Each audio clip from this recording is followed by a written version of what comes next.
Welcome to Critical Junction episode 77. I'm Mark. I'm Luke. I'm Michelle. And by now we all know the story and we've all seen the footage. On May 25th, 2020, George Floyd, another unarmed black man in a seemingly endless string of unarmed black men who lost their lives for no justifiable reason, died a senseless and tragic death at the hands of Minneapolis police officers. After allegedly trying to use a counterfeit $20 bill at a local convenience store, bystanders captured footage of Officer Derek Chauvin using his knee to pin Floyd to the ground, while three other officers stood by despite Floyd repeatedly saying, "I can't breathe." For a full 3 minutes after Floyd's pulse ceased, Chauvin continued to kneel on Floyd's neck, and in total, Floyd remained pinned to the ground for 8 minutes and 46 seconds, and an autopsy later concluded he did, in fact, die from asphyxiation. With his final breath, George Floyd called out for his mother, who died 2 years earlier. The very next day, in direct response to Floyd's murder, protests erupted in Minneapolis. Though the police chief had fired the 4 officers responsible for Floyd's death, the racial tinderbox upon which the U.S. has been sitting for centuries exploded once again, and black Americans and their allies flooded the streets demanding the arrest of the monsters who caused Floyd's death and an end to police brutality, racism, and discrimination. And while Minneapolis literally burned, the American president did nothing, choosing instead to tweet about the November election. For days, protests continued in Minneapolis, across the U.S., and in cities around the world. Some were peaceful, some were not, but they all had one thing in common: the call to stand united against discrimination, intolerance, and injustice. That call, however, fell upon deaf ears as police responded to demands to end police brutality with more brutality. And still, the American president did nothing, calling instead for the military to be deployed against American citizens in order to bring the worsening situation under control. Eventually, Chauvin was arrested and charged with third-degree murder, a charge that was later elevated to second-degree murder. Days later, the remaining 3 officers were also arrested and charged with aiding and abetting, which seemed to quell the simmering unrest, at least hold it at bay. Yet protests, now more peaceful than they had begun, continued.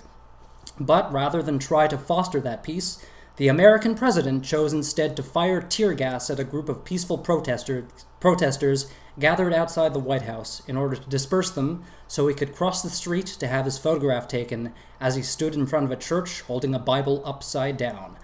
When asked by a journalist to respond to these events, following the 21 seconds of silence heard around the world, Prime Minister Justin Trudeau focused instead on the need for all of us to come together and be allies in the fight against discrimination.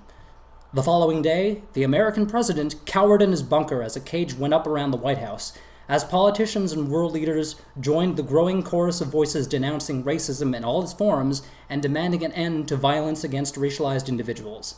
And still, the American president did nothing. Last Friday, on June 5th, 2020, Trudeau joined a march on Parliament Hill and took a knee with demonstrators for the full 8 minutes and 46 seconds it took for Chauvin to end Floyd's life, while the American president boasted about jobs he had no hand in creating and having the audacity to say Floyd was looking down on him with pride. This afternoon, George Floyd finally returned home to Houston, Texas, where a funeral attended by hundreds of friends and family laid him to rest. And still, the American president did absolutely fucking nothing. The sad reality is the U.S. is steeped in a long, disgusting history of systemic racism and discrimination that has endured since its inception, and asking how this can still be the case in the 21st century feels, on the surface, rhetorical. But in order for anyone to find a way out of this situation, we need to ask ourselves these difficult questions. We need to listen, we need to learn, and we need to be part of the solution, because Canada too is far from faultless. But, to borrow from the Prime Minister, a Canadian is a Canadian is a Canadian, and racism has no place in Canada. We are all human, and equality is a human right. It is our duty as fellow human beings to put an end to injustice and inequality. Let's talk about that, shall we? Wait. As a white man, I'd like to say something first. Yeah, I think we should, the subtitle of this episode should be 2.5 White Men Talk About Racism. Yeah, right, you're a little bit brown, right? Yeah, I'm, I guess half brown, so kind of tan. Is that what that is? Yes. Yeah, I'm half Asian on the mother's The side. whole time you were saying the whole Trump doing nothing, I mean, his doing nothing is a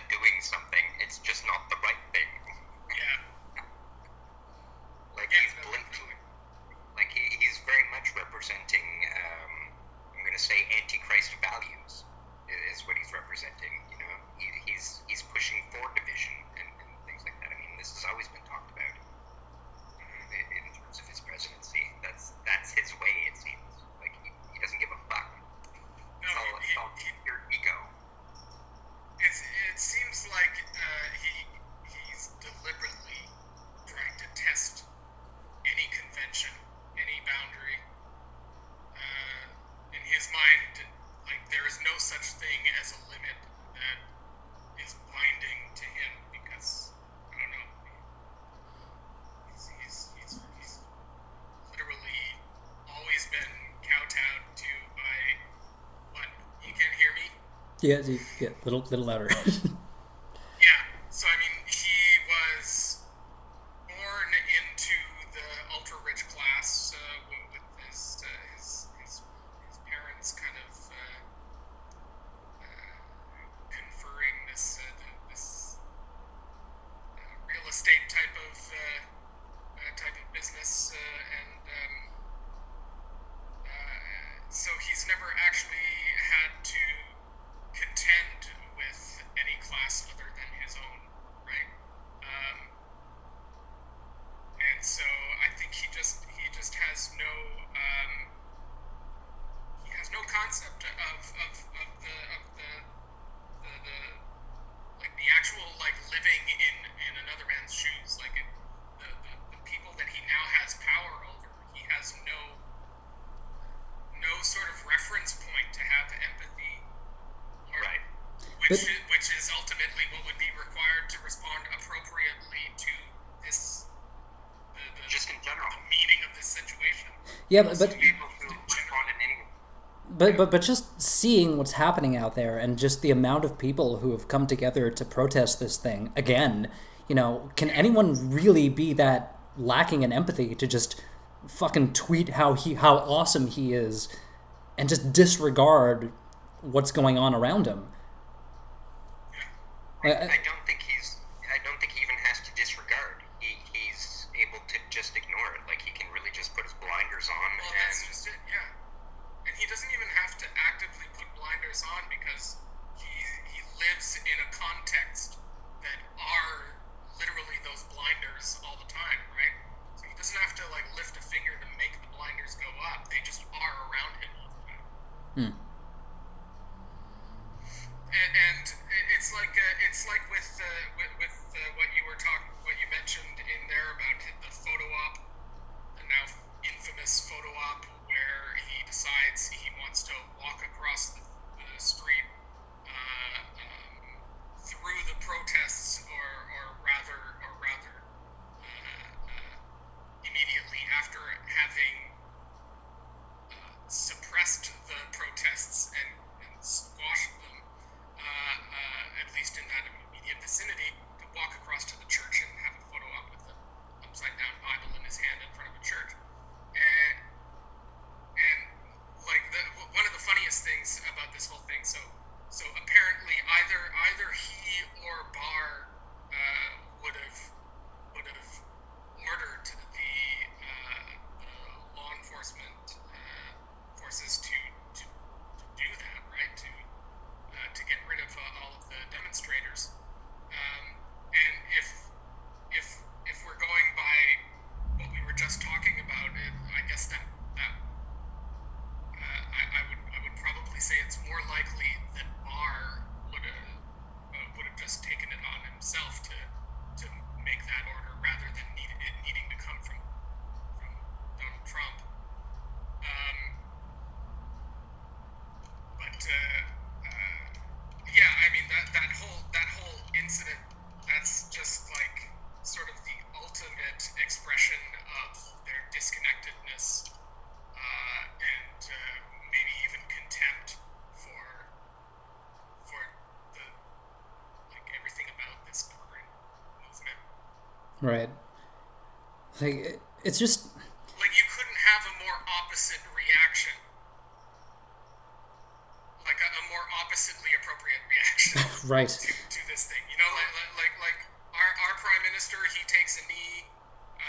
He takes a breath to consider his words carefully before responding. I'm going to suggest it's because we're thinking in terms of human values, and in a sense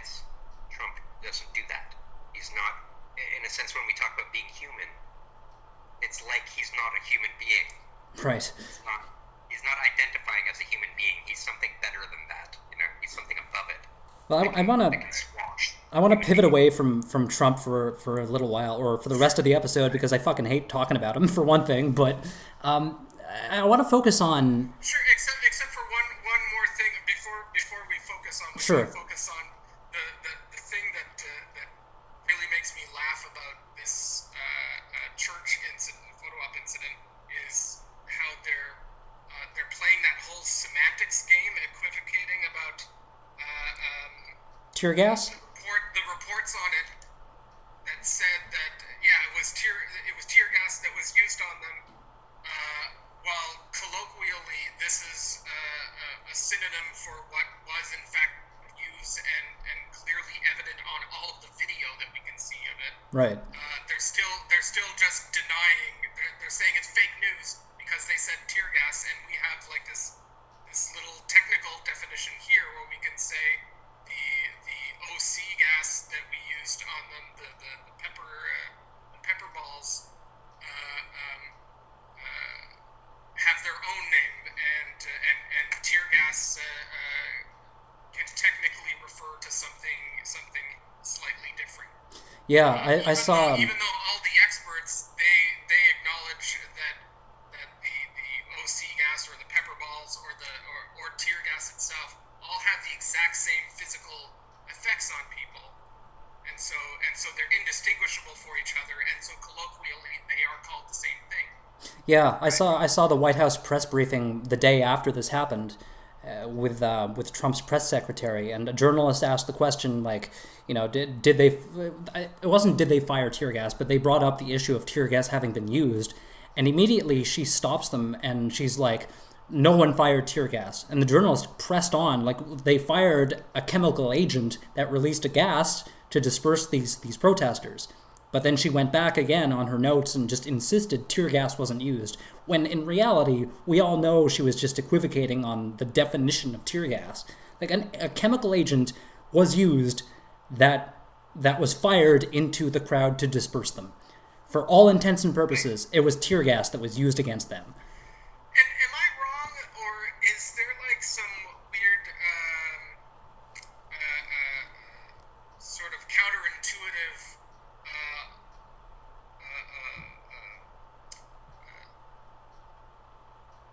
there's some counterintuitive legalities about the use of tear gas, where tear gas is allowed to be used, or it's legal to use them domestically to quell riots, but it's actually not legal to use for the military to use them in foreign conflicts or in war. I'm not sure, to be honest, but I go ahead. Either way, I'm going to say, even just having seen some of the student riots, or not riots, sorry, the student protests in our area with absolutely no signs of any violence from citizens, you see stuff even here in Quebec, like, riot police coming in and attacking people, and it's not provocated. Like, there's no reason to be doing it. There isn't even a need for any, you don't even need help with traffic or anything like that. Like, everyone was well behaved. There was no reason for it, and they're looking for reasons to attack. And I mean, I saw firsthand undercover police officers in there instigating the violence and stuff like that. And it is very scary when you see it. When you see right in front of your face some agents provocateurs that are actually agents of the state. It's ridiculous. And here, I'm going to say, from what I saw, you're even seeing, you're seeing it in the police's face that they don't even want to be doing it. They're just doing what they're told to do. And so I'm thinking, when people are providing information, like what you were just talking about, and someone's saying there was no tear gas used, they don't actually know what they're talking about when they're saying this. They're given information, and they're just relaying information that they're told. They weren't there. Yeah, come on, we're talking about the White House press secretary. She's fully aware of what happened. She's the press secretary for the president. Like, she knows what's going on, or at least should know. What's that? I mean, you may be right. I'm just saying that in the tangle and the loss of responsibility, there's ways to just avoid everything, really. Avoid all responsibility. Like just flat out denying it. Yeah. Just flat out denying it. And what I'm getting at is that it's hard to even tell who knows what these days, you know? Truth is so tangled, you know? We can't tell who's lying now and who thinks they're telling the truth. Yeah, but when you have multiple witnesses corroborating the same story and all telling a similar account of what happened, you know, you can kind of start to see where truth begins to emerge, you know. It would take a lot to just say this is a coordinated attempt at masking the truth. Like, they tear-gassed these protesters for no good goddamn reason so Trump could cross the street. That's what happened, you know, and for them to just flat out deny it, that's just, you know, that's absurd to me. But well, didn't even say when the looting starts, the shooting starts. Or yeah, some sort yeah. of tagline like that. Trump tweeted some bullshit like that, you know, like just making the situation so much worse. Like, Apparently he keeps I mean, maybe accidentally quoting famous famous right wing or almost fascist politicians from history. right. Like that when the looting starts, the shooting starts. Apparently, this is something that some famous Taylor Swift. Taylor Swift. That's the one.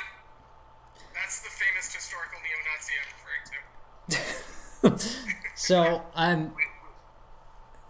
go ahead. I was going to say we end up mentioning Trump a lot, but I do think he is a good symbolic representation of the extent of things, I guess we could say, right? So He's a sign of the times. We're talking about the extent of things, how fucked up things are. You know? Yeah, like Trump is a symptom of a much larger problem. But Yeah, I mean, we can't escape the fact that nearly half of the 300 and some million people in the U.S. support him, right? Like, it's a two-party state, and almost half of the people vote for him over the second party, right? I guess I can't That's feel. disturbing. I can't help but think it's a vote for confusion. It's a vote for confusion. You know, Yeah. it's a not knowing what you're actually voting for anymore. It's like it's comparable But to the thing how. The thing I is, was gonna people compare also... Yeah, go ahead. I was gonna compare it to us all knowing and eating meat willingly, but not ever really internally acknowledging that we're eating a live animal. You know, we know things, but we also repress these knowing of things, and Yeah. in a sense don't acknowledge it. You know. Yeah, we kind of pick and choose which facts we want to acknowledge about something and which facts we want to emphasize or latch onto as the thing we support. You know, so it's. And I would also suggest that's a luxury on our part. This is something we can do. Right. Others can't. How would you relate this to how people vote and act politically when they choose to vote for somebody like Trump who is just insidious and caustic and dangerous to civil society or to the civilization. well, that kind of leads into what I wanted to talk about a little earlier, and that it's this notion of political cynicism. You know, people who were complaining about how Trudeau's appearance at that march on Parliament Hill was just the left's equivalent of Trump's photo op of crossing the street to get his photo taken in front of that church. And just, you know, every time you bring up how bad things are in the US, people pivot and say how bad things are in Canada. Like that, by complaining about what's going on in the US, I'm not denying what's happening in Canada by any stretch of the imagination. I'm just acknowledging the fact that our Prime Minister has done much more than Trump has done about any of it. And I mean, the fact is, any reaction, no matter how thoughtful and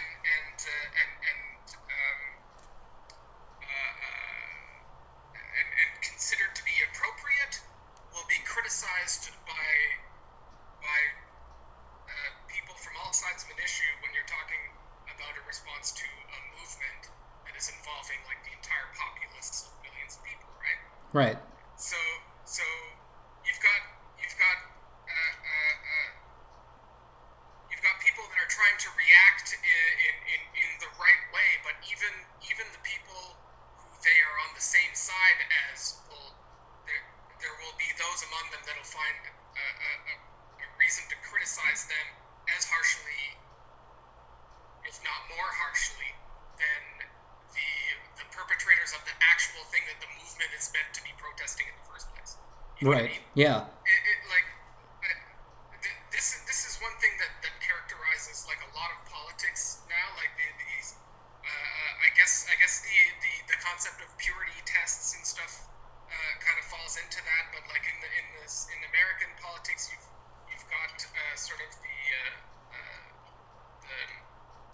the progressive movement in the Democratic Party that is to some extent kind of spearheaded by that Alexandra Ocasio-Cortez congresswoman who represents like the end the end of the not the end the side of the Democratic Party that is a lot more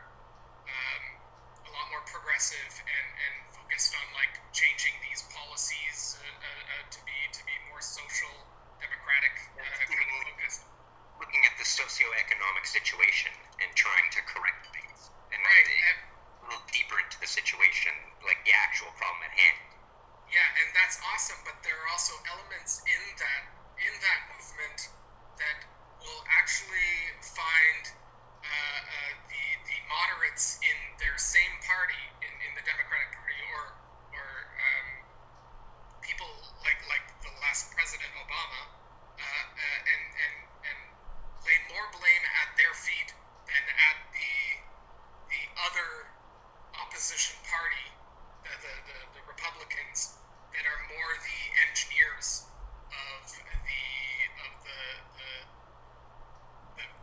aspects of the system that are truly oppressive, but they'll lay more blame at the moderate Democrats for enabling them or not doing enough to overcome what those other explicitly hostile forces are actually engineering. Right, and that's why I think this call for unity is especially important, and the fact that it's not coming from American leadership it's compounding the problem, right? It's just But why would it though? It's like saying why doesn't the king step down and give all his money to the people? Why would they do that? You know, they would have to be a good person, I guess.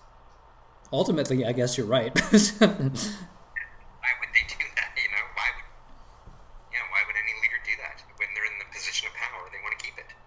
And they'll do anything they can to keep it.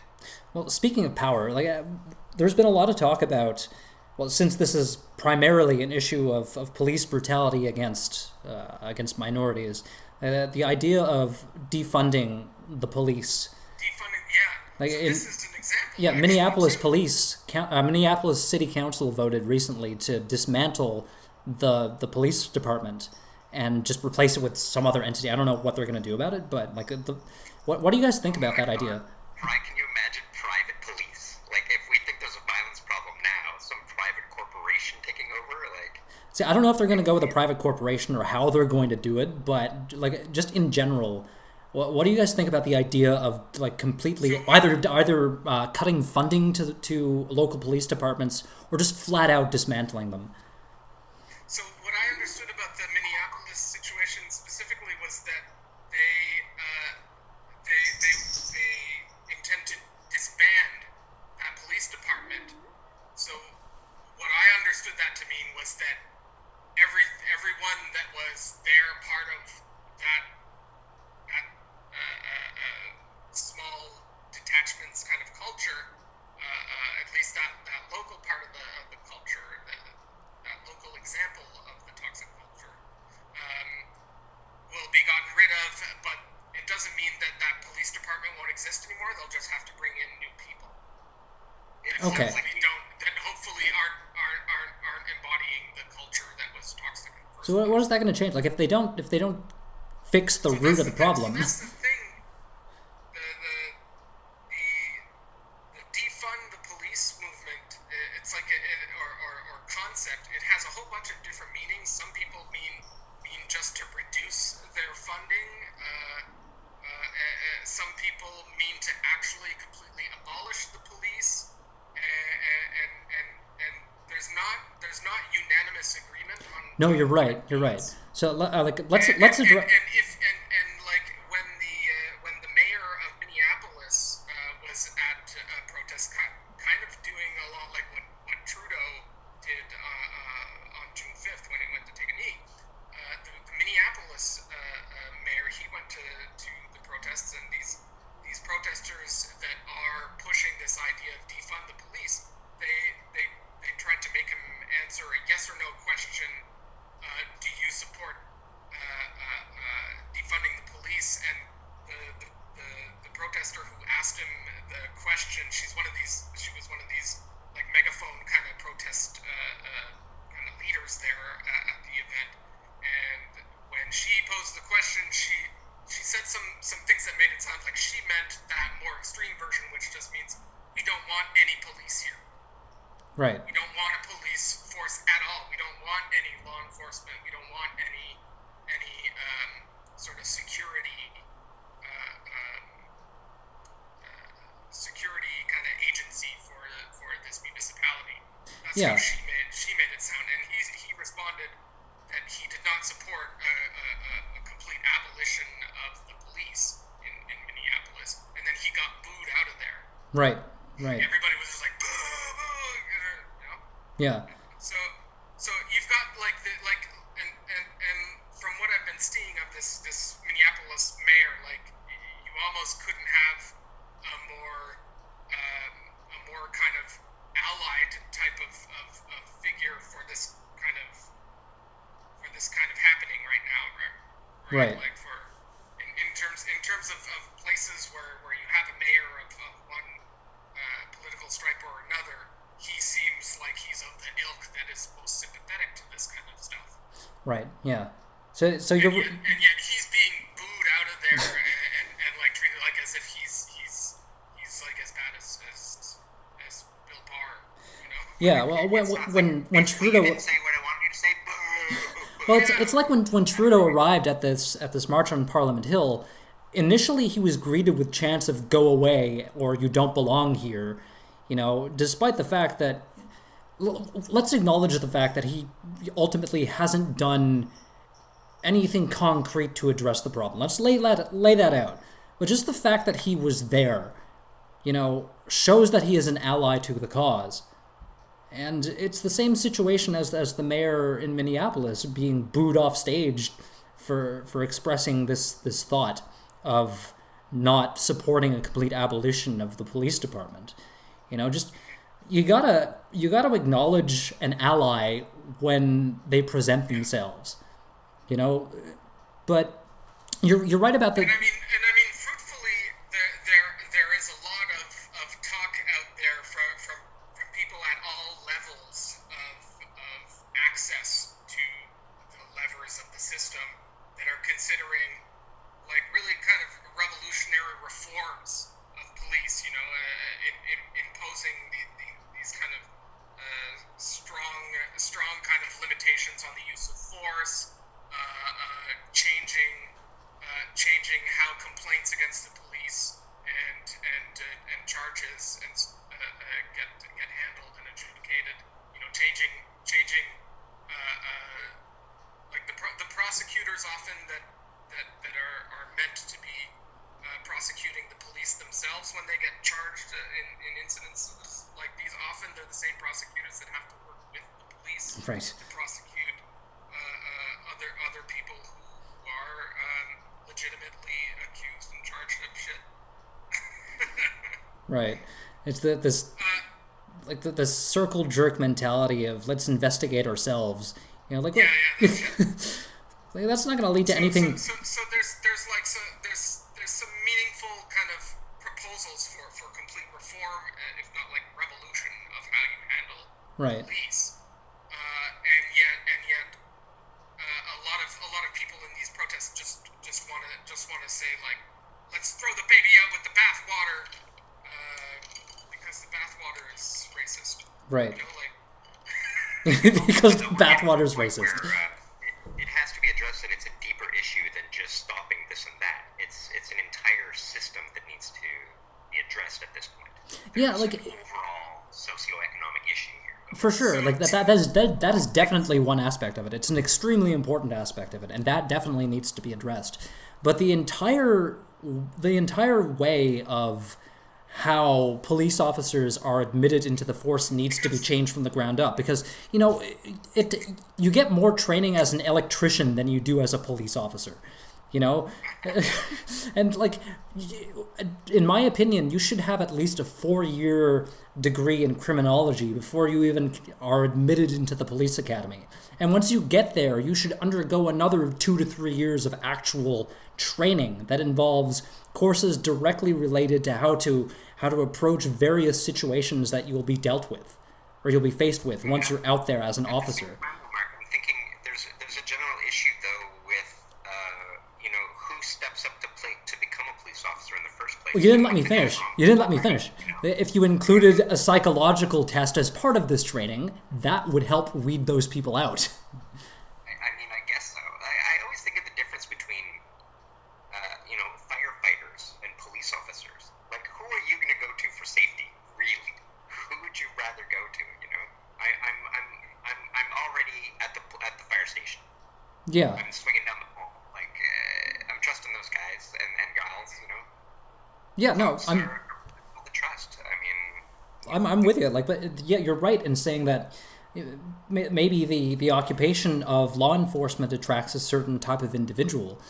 But again, if you build in rigorous psychological testing into this 4-year criminology course, or even part of the admittance exam to the academy, that would at least be a step towards fixing the problem. But as it stands, the way that police officers are recruited and trained and put out into the wild clearly isn't working. I mean, to say that... I still feel like this is not really touching the real problem here. This is like putting out clean injection sites, but not addressing the overall issue of why people want to be doing drugs in the first place. Oh no, I fully acknowledge that. Like, you do need to address the socioeconomic aspect of it. Absolutely, 100%. But at the same time, we also need a better framework within which to operate for law enforcement.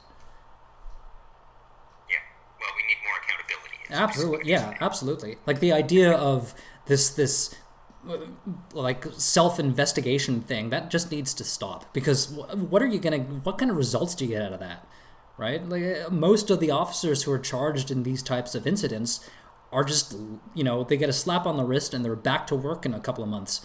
Like, it's not working, and it needs to change.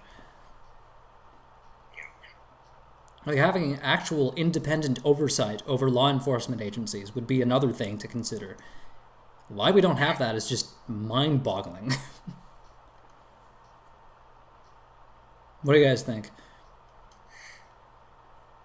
Yeah, and I think those kinds of solutions are being proposed and considered right now, because this kind of flashpoint has occurred, and it's spread so much that that even people in a position to actually implement some of this stuff are finding themselves having to kind of mirror those kinds of meaningful solutions, because it's just not feasible anymore to get along with the status quo. I mean, I don't know what exactly those pressures are. What is it about this protests and stuff that's happening right now that is actually compelling to do the system right now? In a sense that it feels like there's actually some opportunity for for some changes to actually be implemented right now. Well, that was going to be my next you know, that was going to be my next question. Like, do you guys think that this incident is finally the one that'll compel the powers that be to implement actual change, or is this just another example of, another mass protest? Like, let's look back at previous Black Lives Matter protests, at previous incidents that were virtually identical to this one. And we see this tinderbox explode and mass protests. Exactly, yeah. Yeah. Well, like we see massive protests and demands for change and an end to brutality and all of these things that we're seeing today. And then eventually they just fade back into the background and nothing gets done. Like, do you think... I think we eventually become comfortable and almost forget, and then it just goes back to the way it was, and then we wait for some other incident to occur that pisses us off, and then we go out there and hit the streets again, and then we slowly kind of forget, and then it goes back to normal again. And I mean, maybe it's all slowly working towards some sort of change, but it's very slow. But do you think this is the one? Well, I find these demonstrations and this movement right now feels very different from anything that came after any of those previous cases that we just. Well, I think these times. I feel like these times right now feel very different. When you say these times, do you mean specifically within the last couple of months, or do you mean over the past few years? Well, I think it's been building up to it, but the past couple of years, the past couple of months, I think in the past couple of months we've noticed it more with all of us staying home and, in a sense, the economy being put on the back burner. I mean, that's, in a sense, never happened before because of a virus, That's kind of where I was going with that question. It gives the semblance of caring, but it's still really about economics. Right, yeah, like we've seen the shift in the conversation from let's all come together and be there for one another at the very beginning of the pandemic to we need to get the economy going again, which I get. People have been out of work. Like 40 million Americans are out of work right now. 2 million Canadians. From a lot of the people who are currently saying we need to get the economy going again, I was hearing that same line immediately at the beginning when the other half of people were still saying, let's pull together. So it's not like this is a new direction that everybody is going in. This we need to get the economy going again. Yeah, I'm not saying it's necessarily there are certain people who have been sort of cynically against any kind of sort of smart or cautious approach to handling the pandemic, right? And Against people is what you're saying. Yeah. Okay. Yeah, I don't think it's necessarily a new conversation. Just kind of like a shifting of the spotlight to that portion of the population that they've always kind of been there, but just now they're getting more of the focus to reopen. We got to get the economy started again. So we have no friends. We don't actually like our family. We need to get back into the economy. Right. So I think like the whole economic thing is definitely an aspect to why this is happening. But to get back to my original question, like, do you guys think this is finally the proverbial straw that broke the camel's back, or do you think we're just gonna get back to normal eventually? Like, is this compounded by the fact that we've all been kind of, isolating for the past 3-4 months? I think if not something as extreme as the straw that broke the camel's back, I think this is legitimately this moment is legitimately ripe for some meaningful changes to the system. Like, do you think we're seeing the Rodney King version of events playing out in our generation? Well, our generation. I mean, we were there too, but I remember the yeah. Rodney King But the next generation, I guess.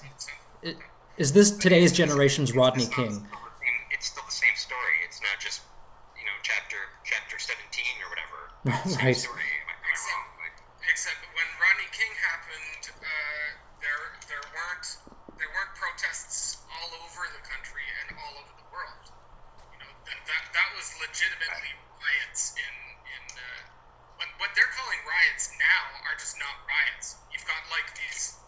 these little gangs of opportunistic juvenile delinquents and agents provocateurs, like you were talking about before, and people who are just obviously out to undermine everything about these current protests, that are out there just smashing stuff and burning stuff and goading.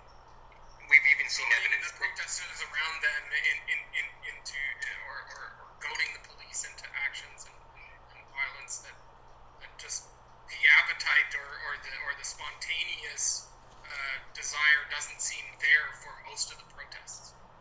You know. So what do you guys think about? So there are two camps that I've seen in the early days of the demonstrations. Well, on the one hand, you have the people who are steadfast against the use of violence in these demonstrations, and on the other hand, you say we have the people who are saying when peace doesn't work, you need to use violence, and then you have everyone else in between who are like, well, what the hell? I think a lot of those people are of dubious motives, and those who are sincere in the sentiment are extremely naive. In what capacity? Because I think the resorting to that and giving up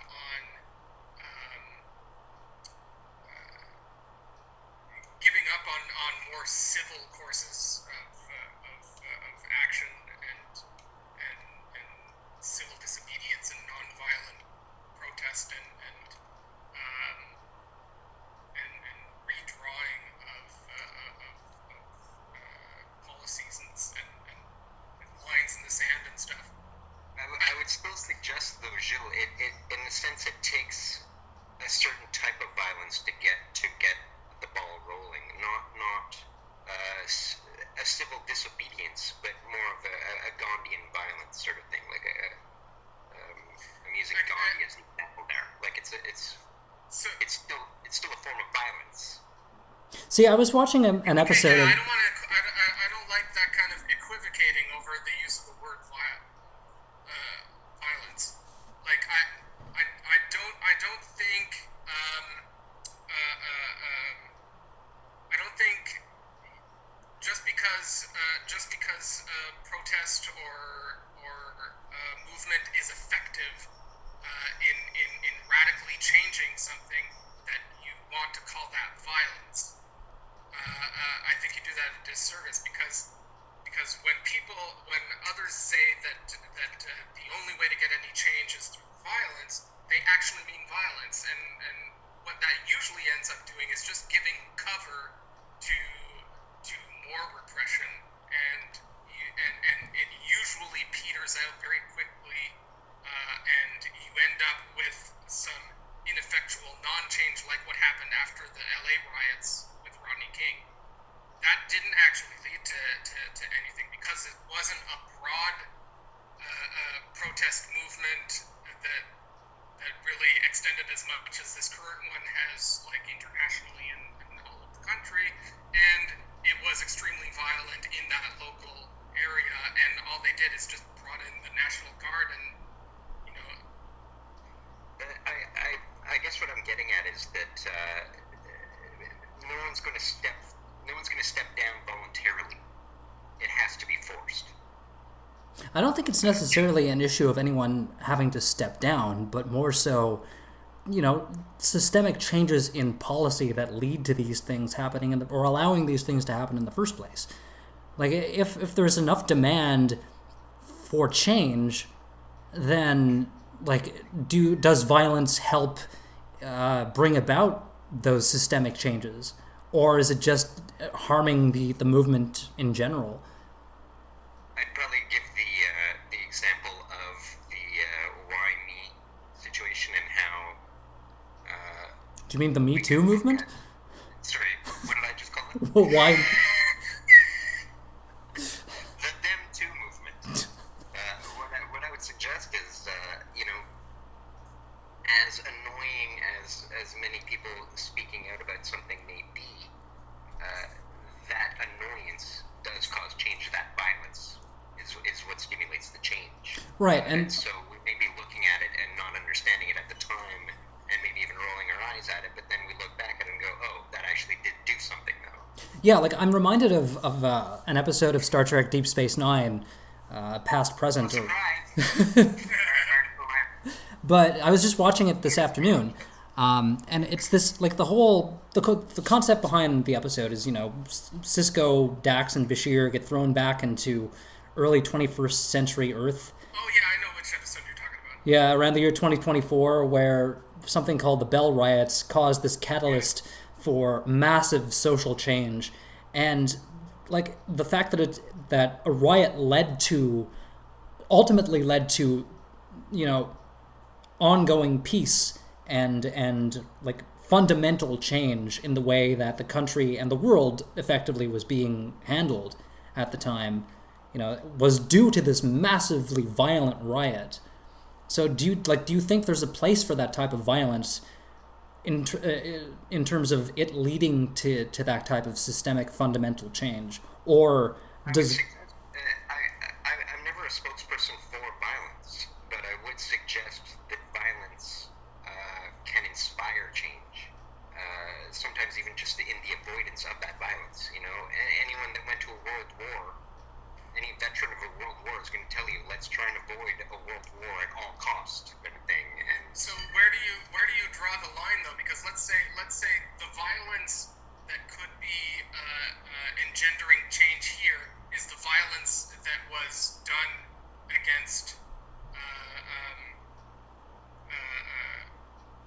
Floyd, right? That's the violence that is now engendering reaction and protest. that's right. Yeah. And change. Yeah. So And it's not to say that why would we now also argue that we have to do some more violence? And that'll that's not what I'm actually arguing. okay. That isn't what I'm arguing. I am saying, though, that violence can still inspire change. And so, for example, the violence that has been committed there is upon this innocent man that was killed. We are now reacting to the violence.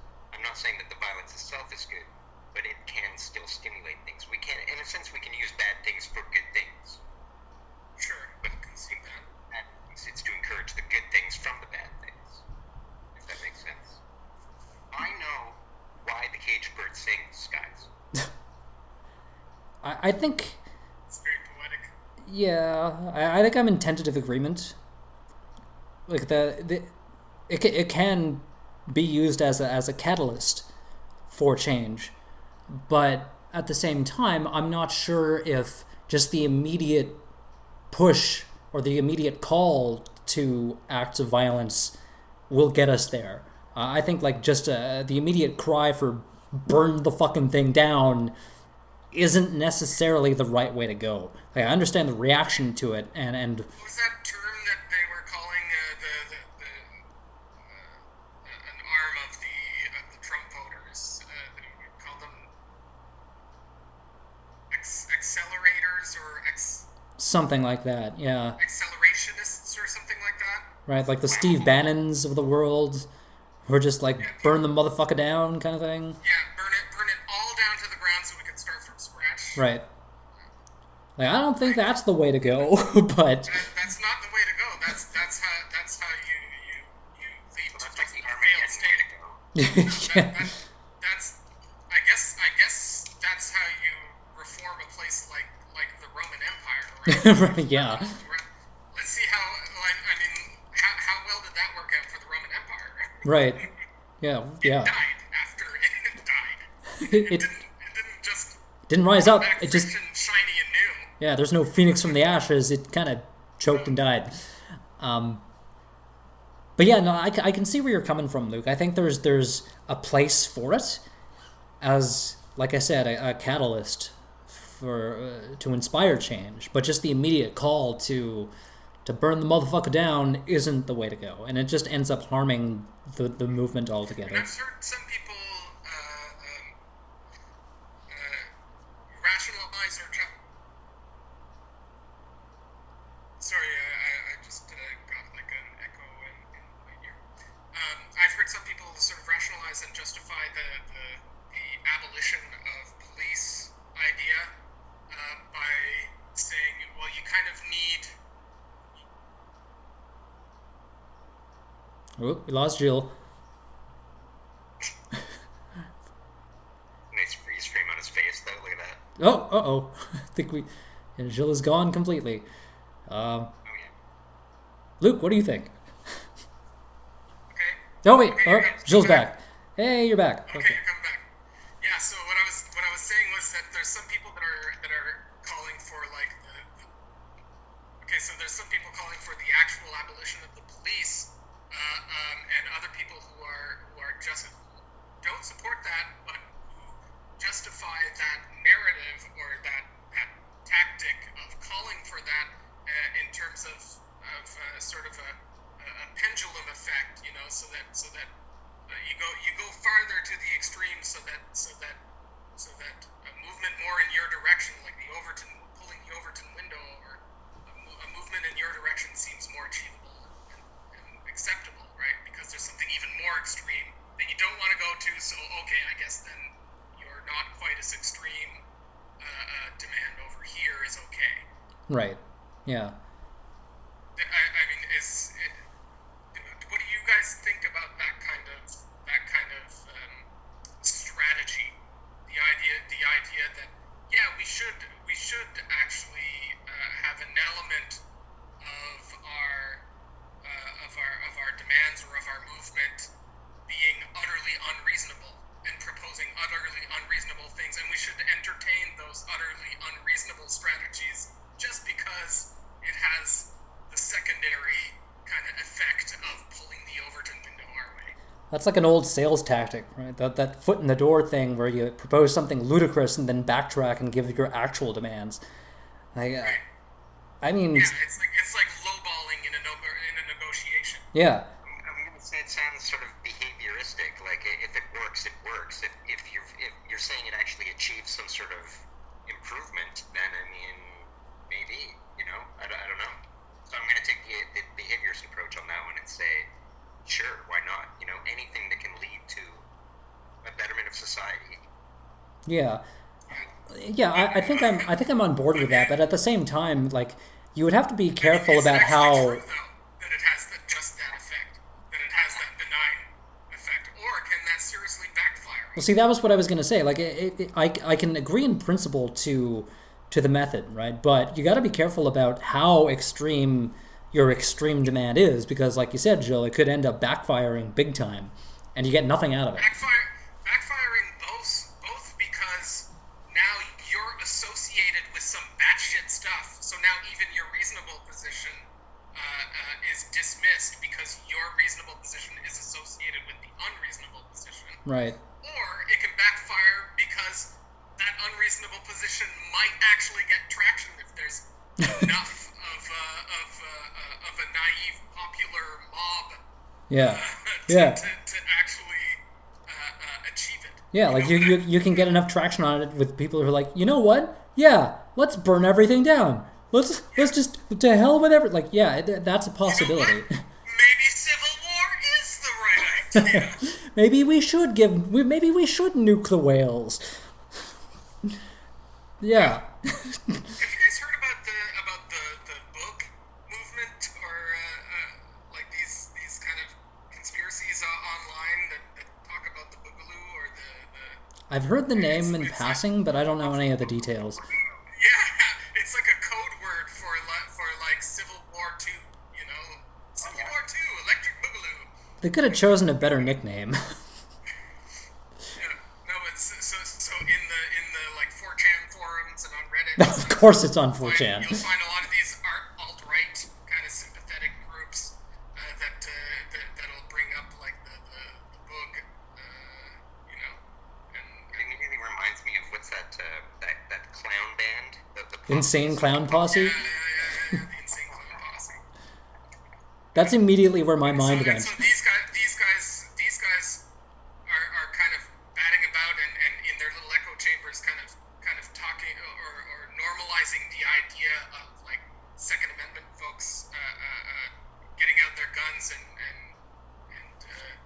defending their liberty by bringing actual violent hot conflict to the people that might not be agreeing with their version of liberty, in addition to the actual tyrants who are bringing tanks and guns to the fight. Disturbing. Yeah. And of course it comes from 4chan. Because of course it does. Like, 4chan and Reddit, and a lot of these Q cultists. oh, QAnon for those guys? Yeah. The Q stuff. A lot of these people are using that code. Those are the extremes of the accelerationists. Right. So I guess the last. I like the whole mood. You've got like the sharp light on your face, but everything else is like a dark void. Yeah, it's kind of like one of those old Battlestar Galactica posters. Oh no, I better change things right away then. But okay, so the last thing that I wanted to bring up is this idea of silence. Of people who are, like, again, the two camps here, like those who feel that they cannot weigh in on the issue for whatever reason, so they choose to remain silent on it, and then you have the other side who are saying that if you choose to remain silent, you're Silence is assent or something like that, right? yeah, you're condoning what's happening. So what do you guys think of those two camps there? I'm suspicious of it. Like that sounds an awful lot like the you're with us or you're against us kind of bushes. Right. Yeah. My leaning is always towards not doing anything with my Taoist nature, so I mean, inaction is action as well.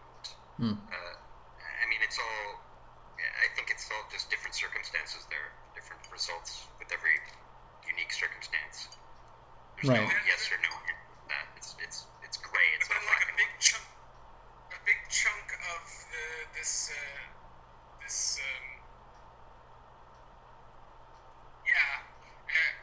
so some people are engaging with the movement and with the protesting through like social media, like things like that whole black tile thing that people are putting on their Instagram or whatever. And this is kind of like when they were putting like the French flag filter over their profile picture on Facebook and stuff after the Bataclan terrorist attacks. Right.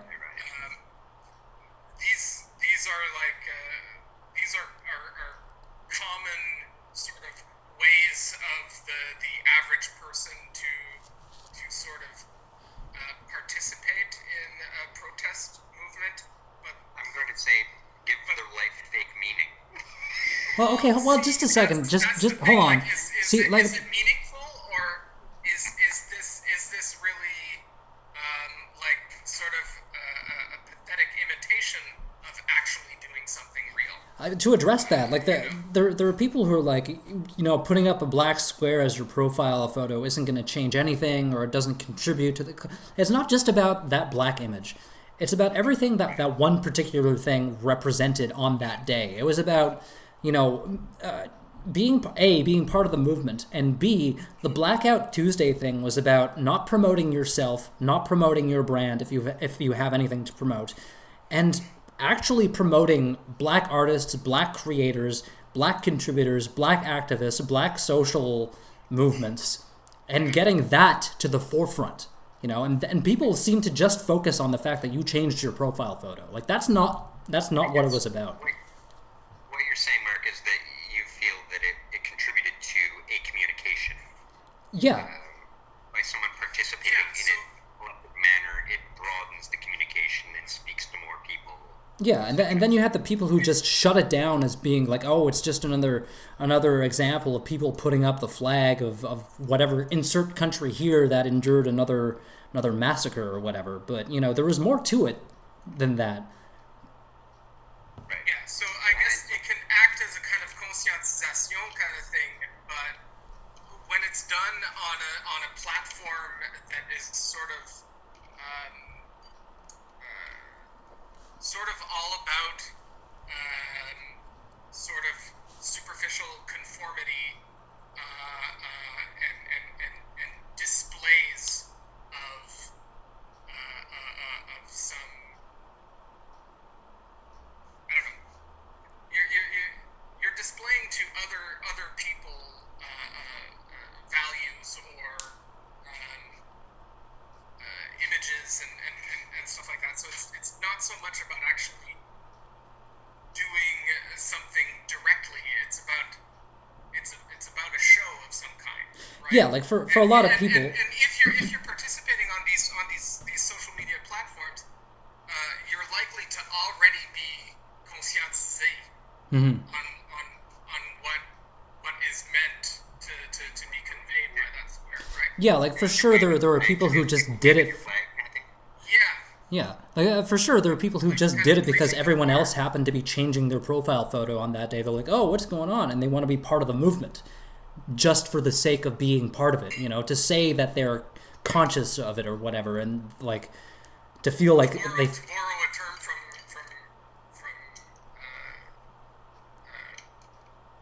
from some actual like alt-right rhetoric, this is like part of that virtue signaling. yeah. But to immediately condemn it as, oh, you're just doing this because, you know, that's not necessarily true. Like there were people who were legitimately doing it for the right reasons, you know, and To immediately condemn is the equivalent of the person just participating to be part of the club. Like, I mean, yeah, it's just their uniform that they're putting on as well. Sure. right, yeah.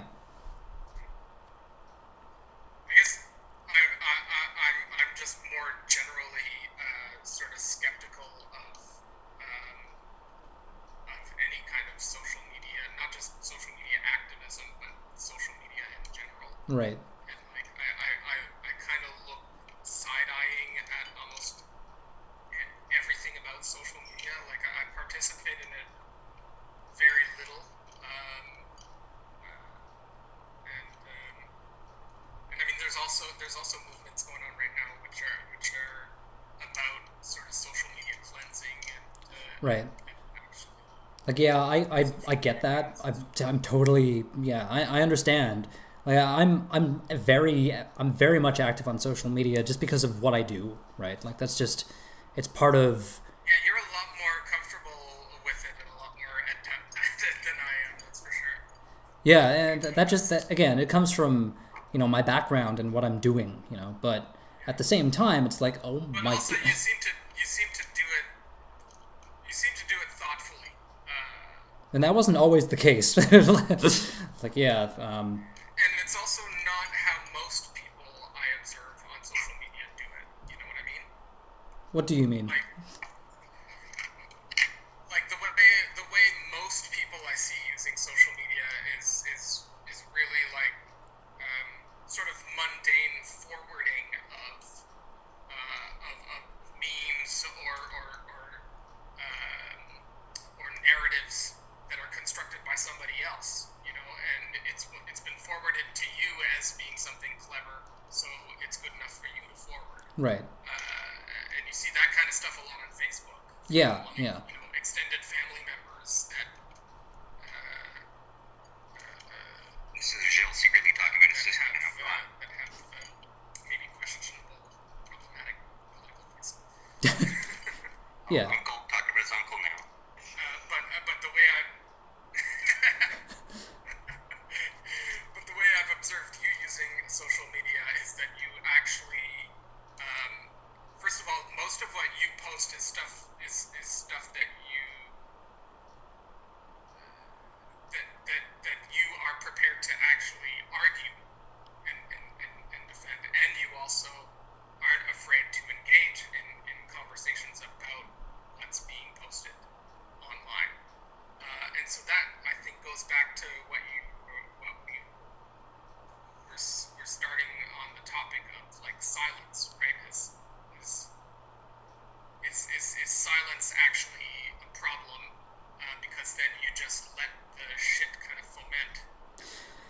Yeah, and that's something I have a big problem with is, you know, letting the shit ferment and letting just not. I feel the need to weigh in on certain topics, you know. Yeah, and in that sense, like things like the black tile, I mean, it's pretty obvious that it's not this kind of insidious shit like a forward from grandma about the Illuminati or about the world being flat or something like that, you know, or like some other conspiracy kind of bullshit, you know. Yeah. Like, yeah, yeah. In that sense, there is enough to be discerning about the stuff that's posted on social media and that people kind of participate in en masse. Right. And at the same time, like I think I've over the years I've also kind of, without trying to create an echo chamber for myself, because that's not necessarily the case, I've also been kind of selective about who I follow on social media, with whom I interact, and the conversations I choose to engage in. Like on the side of not creating an echo chamber, you know, I keep certain people around who are. You look fucking cool right now. Sorry to interrupt, Mark. Oh wow! Someone take a screenshot of Luke. That's awesome. Me? Yeah, yeah. You got, I feel like I'm on the Queen album or something. Look at a Queen video.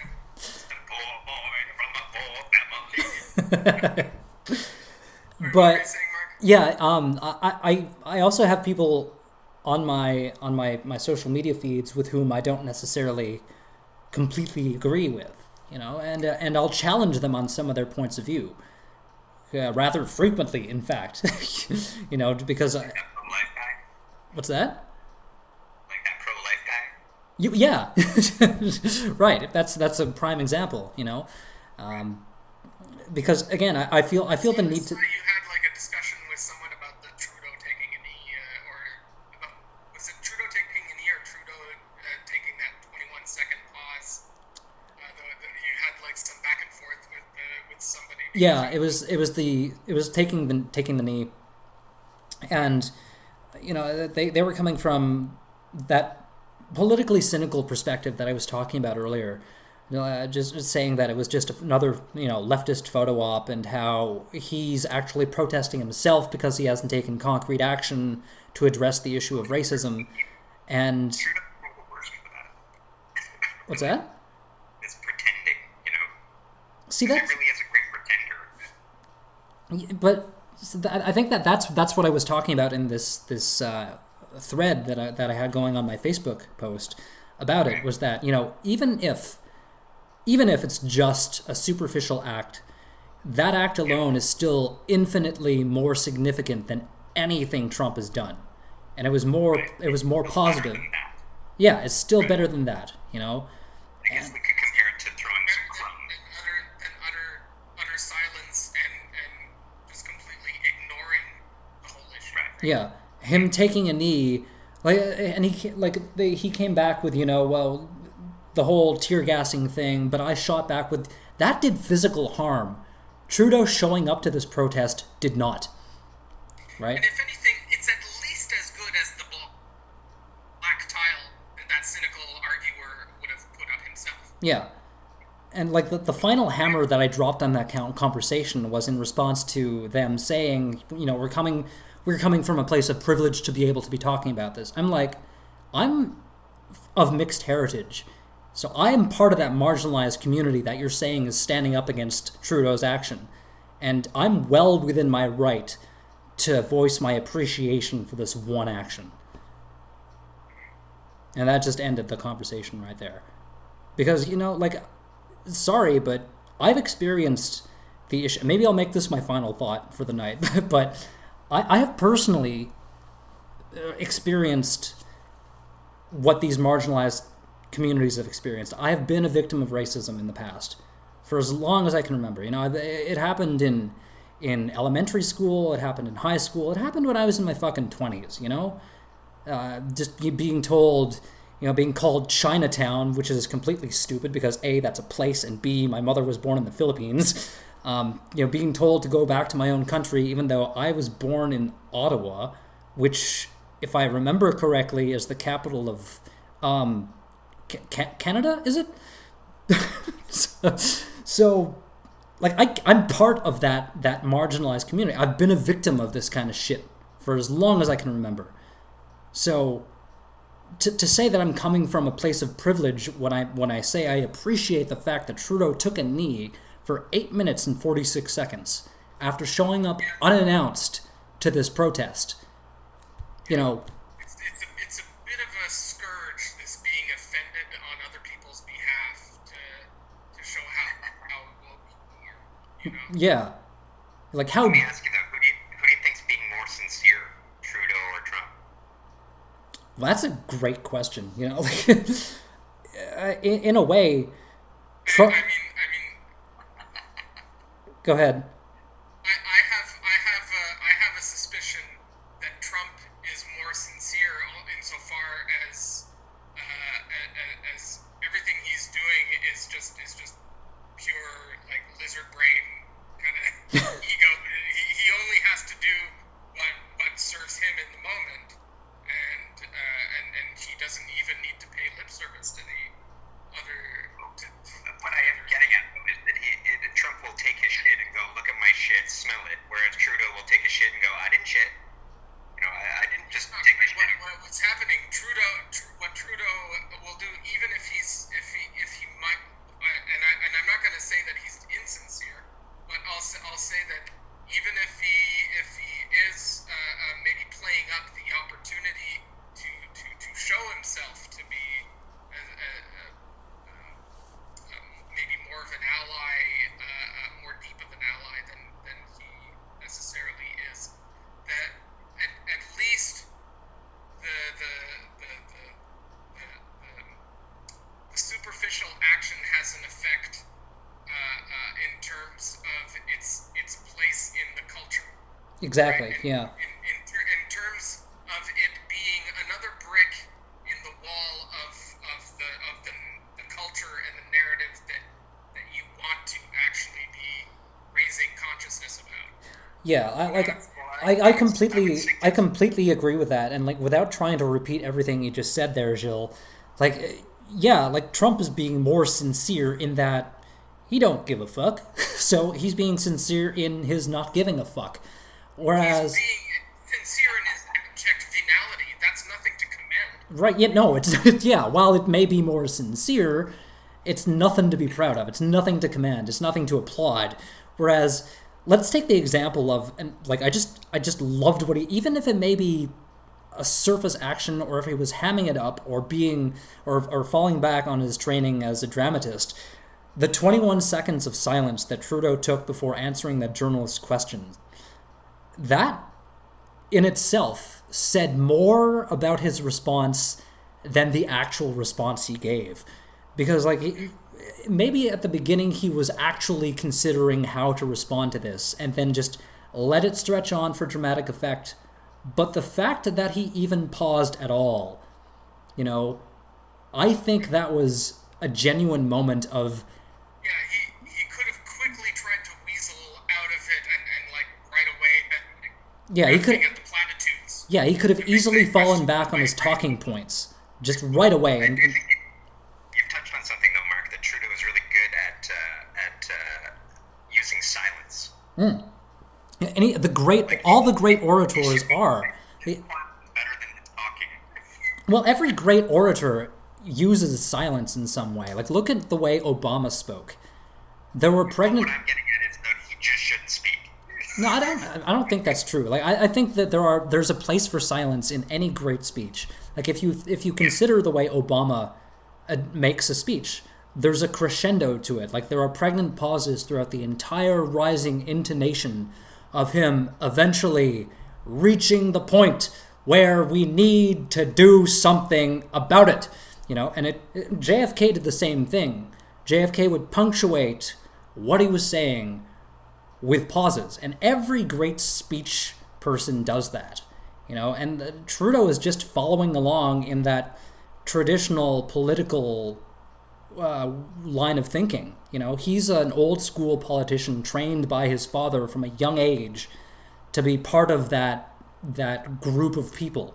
You know, to be part of that class, to use another term.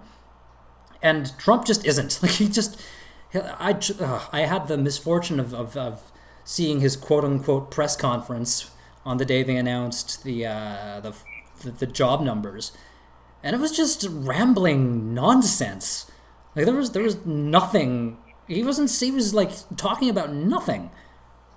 It was just polar opposites between how our prime minister behaves and the way that the American president does. It's just ridiculous. Anyway, that's my tangent. Final thoughts on the issue of George Floyd specifically, and in particular racism in general. Luke, let's start with you. Well, we didn't really. I guess I'm just bringing it all around to the socioeconomic issue. I compare it to, safe injection sites to try and tackle drug addiction. It's still not getting to the root of the issue here, but it's at least a step. It's a step. We're taking a step. It's a step. This is my perfect pause. Did you like that? Was that good for dramatic effect? Bravo. Well done. Well done. Did it come back from the pause with another point? Or just pause? If you just pause and then don't follow up with anything, that just means you're done. Gilles, do you want to weigh in? Yeah, and so I'll agree with that. But I think in addition, you have to keep pushing for more steps. You don't. You can't stop. You don't just look at the fact that one step didn't solve the whole issue and then say, then the solution is to do no steps and actually destroy any other steps that might have been made in the past, Right. In a sense, there's almost a danger in thinking of it as steps. Really, it's that we have a hell of a lot of work to do, is what it comes around to. Yeah. We can't. Yeah. It's not so much steps as just like an aggregate of positive action, right? Or and momentum. Yeah. Yeah, I guess to close it off, no, I think I agree with both of you. I don't know if there is a final step to it. I think we're in one spot of a very long and ongoing narrative. You always have to be pushing for the more positive steps and pushing against the negative ones. Yeah, because like in terms of the evolution of the human condition and modern society, it's an ongoing project, and anytime you start thinking in terms of final solutions, you got problems. Exactly. Yeah. What solution could be the last one of this? What could be the final solution?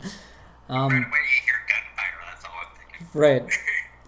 But yeah, like the human condition and the human and the ongoing project of human civilization is one that we all need to continue working towards, and not necessarily to perfect, but at least to make life better.